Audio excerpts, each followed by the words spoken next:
Okay, this is Katrina Kramlich from Inspired Spectrums again, and in this video we're going to talk about the green lights for interaction. So when you first go into the playroom, of course you're going to want to try to play with your student. And if they do, great, have fun with that. But if for some reason they do go exclusive, then how are you going to know when is a good time to try to play with them again? That's what we're talking about here. We're talking about the green lights for interaction. Now, first, when you're joining, you don't always have to be on the lookout for the green lights. When do we play? When do we play? Because the whole purpose of joining is to really sink into the experience, learn about your student, and really create this bond. So that's an important part. But you do want to make sure that you're looking at them occasionally, facing them, so that if they do a green light, that it is obvious to you, or that you jump on it right away. So a green light, saying that your student might be ready for an interaction, is them talking to you or making any sort of sound. You're always going to want to assume at first that a sound is communication. You can test it out later.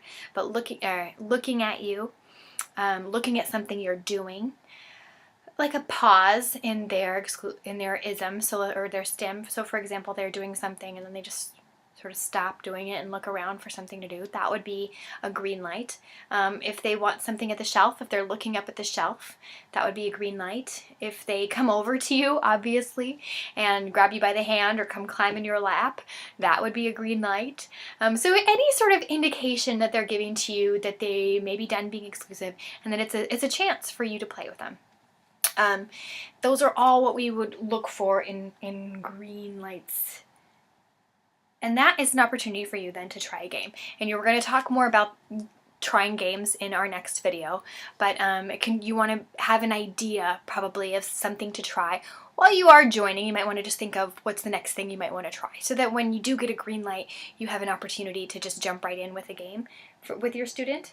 Another thing to think about on green lights is if you try something, if you're trying a game on a green light and it's oftentimes not working, for example, on a sound, let's say that your student likes to stim by making vocalizations and they're saying ah ba ba ba, and you're like, oh, maybe you wanted a bubble, let me go get a bubble, we can play bubbles, and you try blowing it for them and nothing happens, and then you're joining again and your student says ah ba ba ba ba, and you said, oh, do you want me to sing if you're happy and you know it? Oh, I can sing if you're happy and you know it, clap your hands.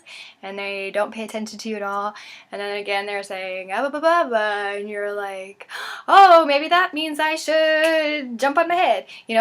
You make up something, whatever it is, and again, they're not looking at you. So if you've tried a few times on the same kind of green lights and it's not working, then that's sort of a signal that your child is not really ready to connect and they're excited about something, but it might not be a good time to keep trying a game. It same happens, sometimes you get these fleeting green lights with eye contact. Occasionally a child might look at you and then look down right away, or look at you but then actually not get involved with what you're doing.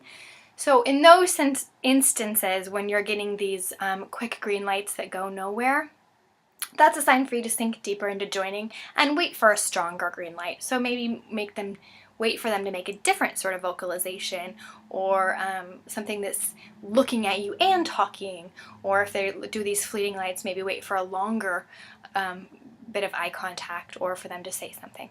So use your intuition on that. Again, this comes down to you knowing your own particular student and what kind of green lights are they most likely to play with you at. So it's really finding those particular green lights and being ready to play when they do give you a green light. Like I said, if you miss a green light, it's not the end of the world, but you also want to remain present when you're joining, being present in the moment, so that when you do get a green light, you are really ready to play and engage.